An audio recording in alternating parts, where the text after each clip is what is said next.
It's 3 a.m., and you're asleep when the C4 is planted at your door. What will remain when you wake up the next day?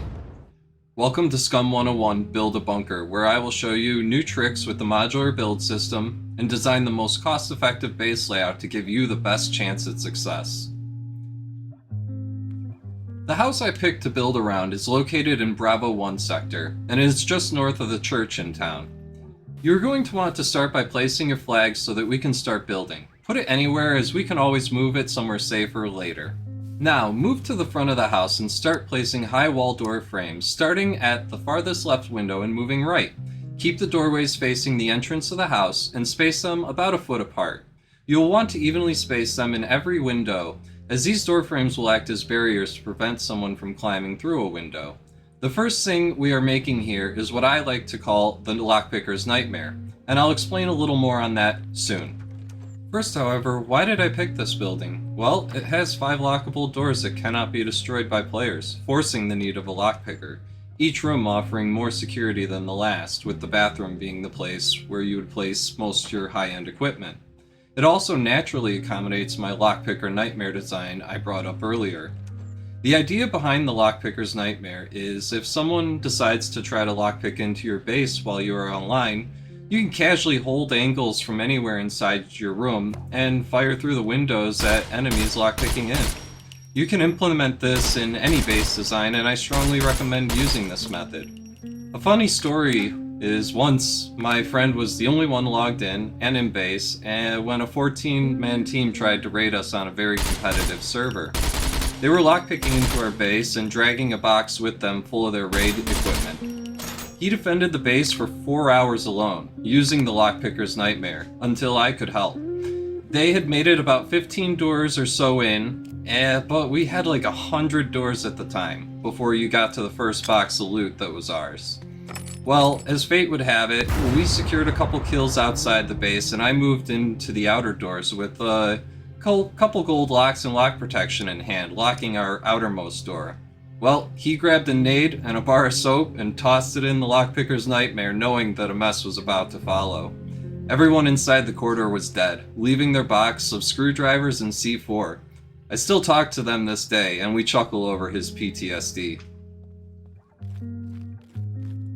After all the door frames are crafted, you are going to want to put a wall from the window to the nearest doorway. Then, move down to the far door frame and start dragging a wall towards the window we were just at. Go until the wall reaches max length at 10 meters. Pull the wall in tight to the door frames and make sure the arrow is facing the house to create a roof for the corridor with the barbed wire that will be at the top of the high wall later. Go ahead and place one more 10-meter high wall to form a third layer. The 2 high walls and at least 1 door frame form those 3 layers.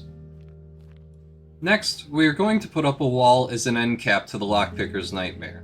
Now, before putting a second layer up immediately after placing this one, make sure to choose what level you want to take your walls to as an end goal. And no, you don't need to go to concrete like I am showing here, but once you do make that decision, upgrade this end cap, as it's the only wall that's pretty hard to get to after this build is done. At this point, put up the second end cap, upgrade all the walls, door frames, and install doors and locks, and you're good to go to the next step. Moving on, we are going to start encasing the house with high walls as to deter people from getting onto the roof. Make sure not to forget to triple layer any location you can vault into or enter the house. Upgrade each layer as you go. At the back of the house, around the back stoop, there are some funky build zones, so just carefully place your walls at diagonals with nothing less than a 3-meter wall in the middle segment in case you want to add a door later. When done, this is what your base should look like. An extremely strong base for a solo or duo, very simple design incorporating the Lockpicker's Nightmare, and all for only 52 base elements. You're being raided, and now you want a safe respawn location inside your base. Well, do I have the solution for you. This is your secure respawn room. Outside, it's surrounded by 2 layers of concrete walls, requiring approximately 10 C4 to get to this room. Inside, you can have 2 spawn beds and plenty of storage. When you are ready to leave and have everything you need from the room, jump through the window and shut the door behind you. You nor anyone else can have access to this room unless demoed from outside. Now let me show you how to build it. Start off by placing a square foundation outside the house where your high walls used to exist. Try to place it with proper spacing and close to ground level. Test it by jumping through the window periodically before moving on. Build your normal modular walls on the 3 outside edges.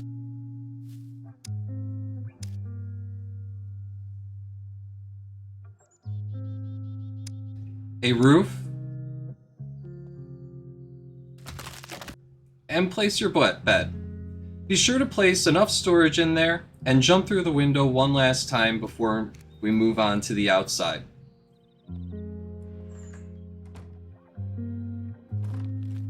Once outside, we are going to build a twig foundation at half height so that we can climb onto the roof of our room. Next, we are going to add 4 half-height walls and a roof segment, upgrading it to the same standards as everything else we've done before this. Jumping onto the roof of your house, we're going to do the same walls and roof again, upgrading it all again. We're doing this because it then makes it no different in terms of cost for a raid to top-down raid it or go from the side at ground level. When you're done with the 2 layers, jump down, destroy the twig foundation, and replace the 2 layers of high walls that you had there before. When I play SCUM, my vehicles are very important to me. And for that reason, I built a garage tunnel, which I can add doorways or airlocks to so that I can have more doors between my fellow thief and my car. To start, place a square foundation as close to the garage door and at ground level. Once placed, run more foundations out to the gate, stopping there. Add a doorway near the garage so that when we fence in the back courtyard later, we still have access to it. As you can see, I am now placing all my normal modular walls the length of the drive. And then I place the roof.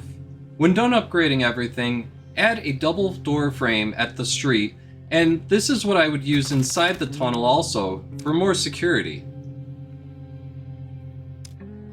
Add a ramp outside of that and upgrade it to either wood or metal, and you are good to go. To finish this, what I would call the mid-tier version of this base, wrap the outer perimeter with high walls matching the standard of building you've used this far. And this is what the final product should look like. This is still a very easy base to achieve as a solo or duo, but now it can accommodate small groups much nicer, all for 136 build elements. One of the last few things to consider is whether or not to add a lookout tower. These can be extremely helpful but extremely hurtful as they can be exploited as a weakness. Use caution here. Start by tearing down your layers of high wall and adding a high wall door frame in their place. After that, be very careful to place your first triangle foundation centered and straight in the doorway. Place 5 more triangle foundations, making a hexagon. Build a modular doorway followed by modular windowed walls around the first floor.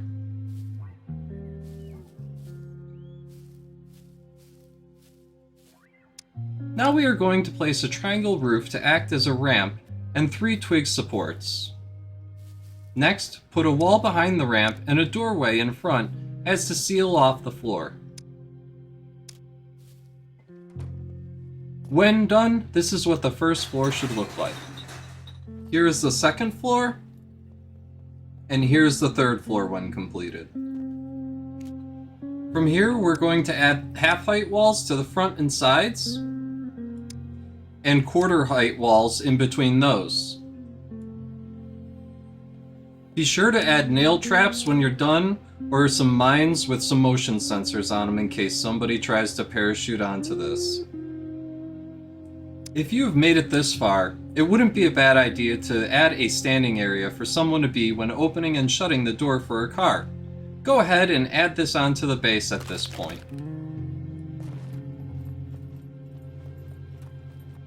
Another thing you're going to want to add is barbed wire barricades. These are great raid protection, it's just another layer they have to go through before they can hurt a wall. If you need more space, you can add something like a shed to the garage. Build it the same way we did the respawn room and put wardrobes in it. Now you have plenty of space. All this for only 248 build elements.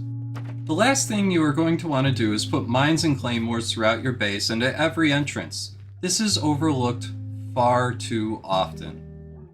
I hope you enjoyed and learned something from this. If you did, please subscribe and leave me a like. If you didn't like it, please leave me a comment on how I can improve and bring you better content. Thank you for watching, and I will talk to you again soon.